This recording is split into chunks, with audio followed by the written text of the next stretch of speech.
Halo Sobat Maya, kembali lagi ke series maraton saham IPO. Di video kali ini kita akan membahas tentang saham IPO HGII. Nah, jadi HGII ini didirikan di tahun 2010 ya Sobat Maya dengan nama PT Hero Global Investment yang merupakan perusahaan induk yang menjalankan aktivitas holding di bidang energi terbarukan atau EBT. Nah, proyek pertama dari HGII ini adalah PLTM Parmonangan 1 di bulan Juli 2017.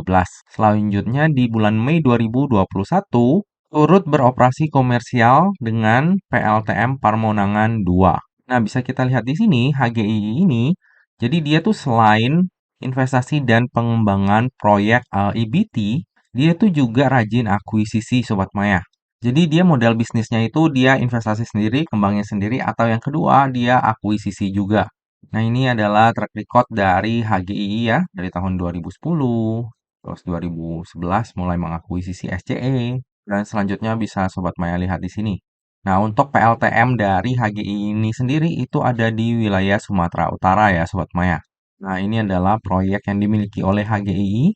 Untuk kapasitas terpasangnya itu ada 2 turbin kali 4,6 megawatt untuk di PLTM 1. Sementara PLTM 2 itu 2 turbin kali 5,5 megawatt. Nah, lokasinya ada di sini ya Sobat Maya, PM1, PM2. Bagi Sobat Maya yang pernah lihat, boleh share di kolom komentar ya. Nah, gambarnya seperti ini Sobat Maya. Mirip-mirip kayak yang Arco ya. Dulu kita pernah review Arco, mirip ya Sobat Maya ya. Mini Hydro nih, PLTM. Nah, untuk strategi usaha sendiri, HGI ini kayaknya saat ini lebih fokusnya di daerah Sumatera Utara ya. Udah dapat dukungan pemerintah juga Sobat Maya. Nah, selanjutnya potensi EBT yang akan dikembangkan oleh HGII ini Sobat Maya bisa lihat di sini untuk detailsnya. Cuma untuk target komersial date-nya itu masih lama ya Sobat Maya di 2028. Lalu selain fokus pada PLTM, HGI ini juga ingin melakukan ekspansi ya terhadap sumber EBT baru. Nah, potensinya bisa Sobat Maya lihat di sini ya. Jadi ada biomas, biogas, dan tenaga surya juga. Cuma ini masih lama semua ya Sobat Maya. Kayak biogas di Kalimantan Barat ini target COD-nya aja 2027. PTW COD ini bukan cash on delivery ya, tapi commercial operation date-nya. Jadi waktu beroperasinya nanti targetnya. Nah, ini adalah pesaing-pesaing dari HGII. Kalau misalnya kita lihat di sini, pesaing yang paling dekat dan paling mirip tuh kapasitas terpasangnya ya si Arco ini ya Sobat Maya. Arco sendiri itu udah sebagian sahamnya diakuisisi ya oleh UNTR. Jadi ya memang banyak perusahaan-perusahaan besar yang lagi ngincar perusahaan-perusahaan yang di bidang EBT nih Sobat Maya. Nggak terlepas HGI juga ya, nanti kita bahas di belakang.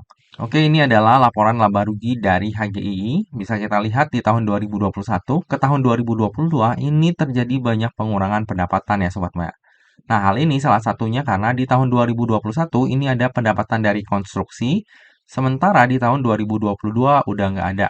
Jadi bisa kita anggap yang stabilnya itu di tahun 2022 ke tahun 2023. Ke tahun 2024 juga nggak terlalu banyak peningkatan ya, jadi stabilnya di sekitar sini Sobat Maya. Pendapatan dari HGI ini akan terus stabil sampai ada PLTM baru atau potensi EBT baru ya ke depannya ya. Dan bisa kita lihat di belakang tadi, untuk potensinya sendiri itu paling dekat di 2027 ya Sobat Maya. Jadi kalau misalnya Sobat Maya mau keep saham HGI ini dalam jangka waktu panjang, ya Sobat Maya harus bersabar karena ya potensi pendapatannya hingga tahun 2027 ya akan segini-segini aja Sobat Maya. Nah, dari laba bersih kita bisa lihat juga dari tahun 2021 ke tahun 2022 ini terjadi pengurangan yang signifikan ya Sobat Maya. Karena memang jasa konstruksi, pendapatan dari jasa konstruksinya di tahun 2022 itu udah nggak ada. Tapi bisa kita lihat juga ini udah mulai stabil ya untuk pendapatannya sendiri.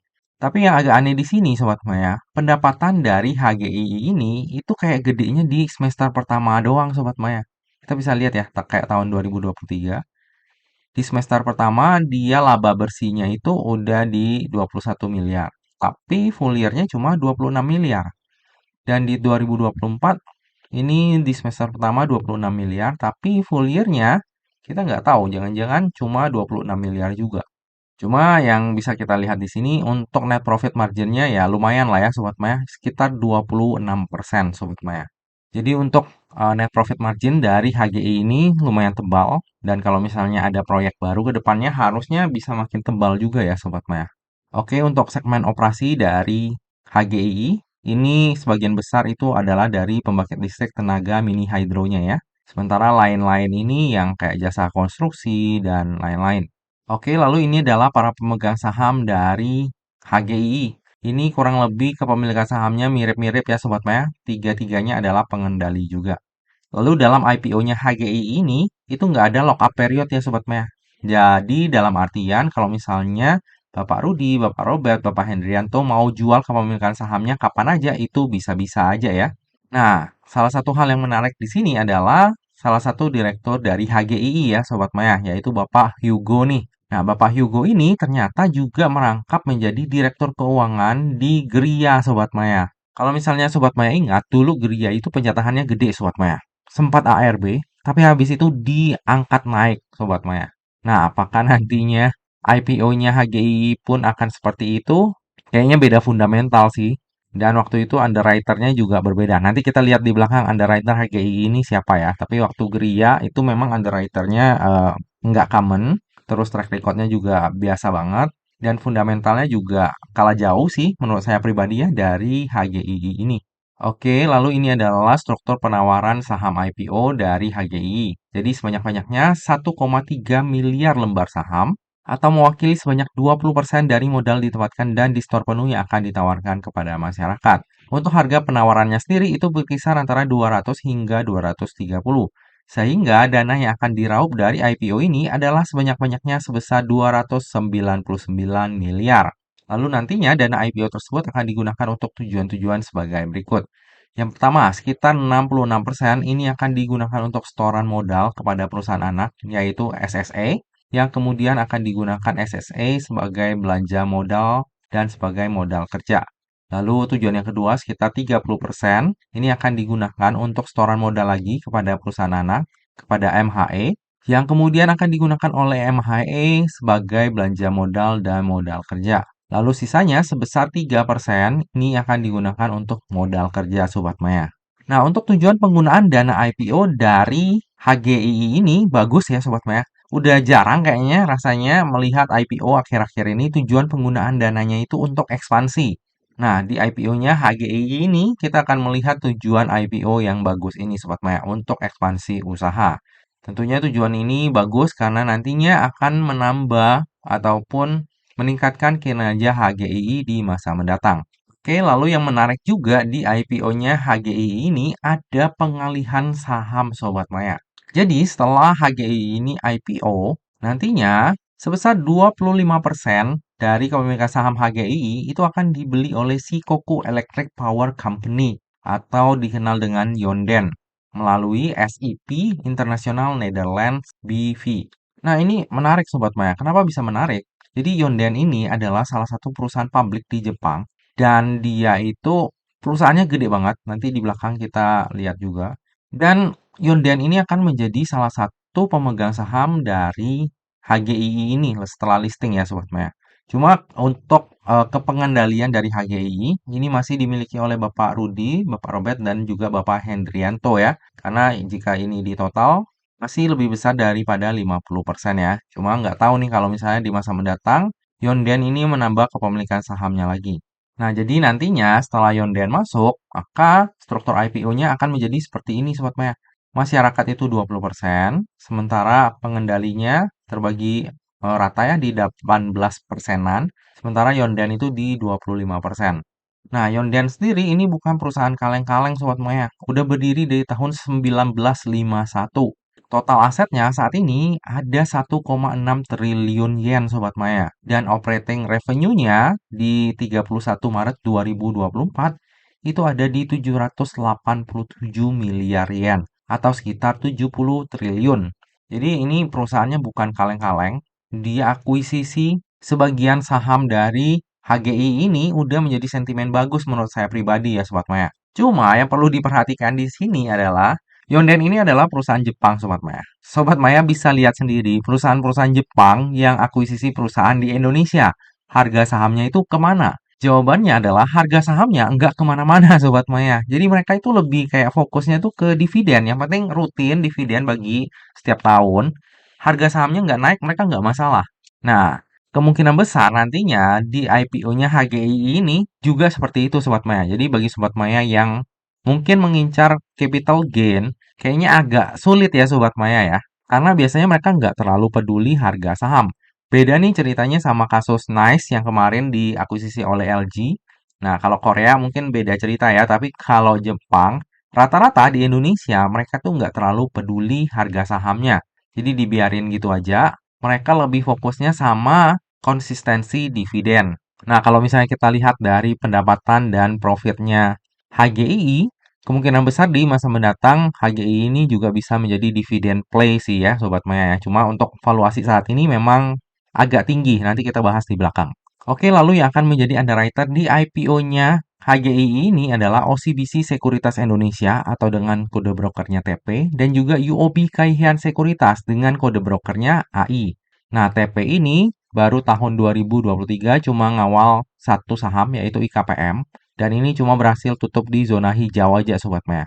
Sempat buka arah tapi akhirnya diguyur, akhirnya cuma tutup di zona hijau.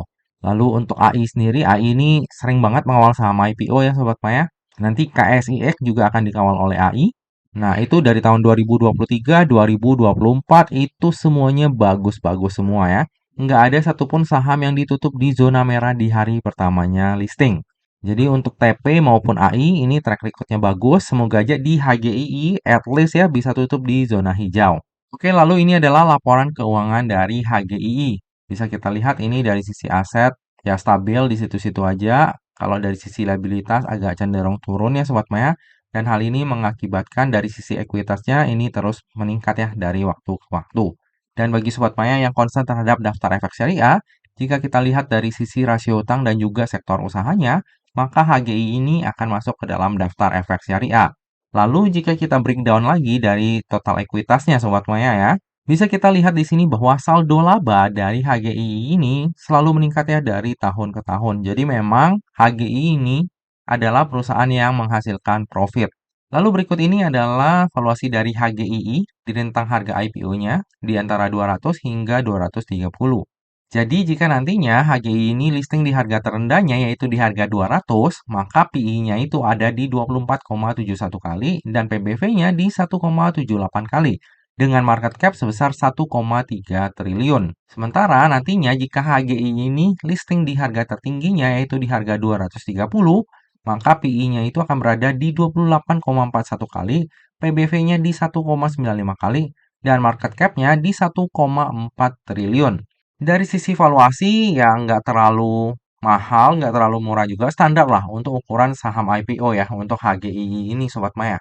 Oke, dari tadi udah banyak hal yang kita bahas, sekarang tiba juga kita ke bagian kesimpulan. Kesimpulan yang pertama, menurut saya pribadi, dari sisi bisnis, prospek usaha HGI ini masih sangat cemerlang ya ke depannya Sobat Maya.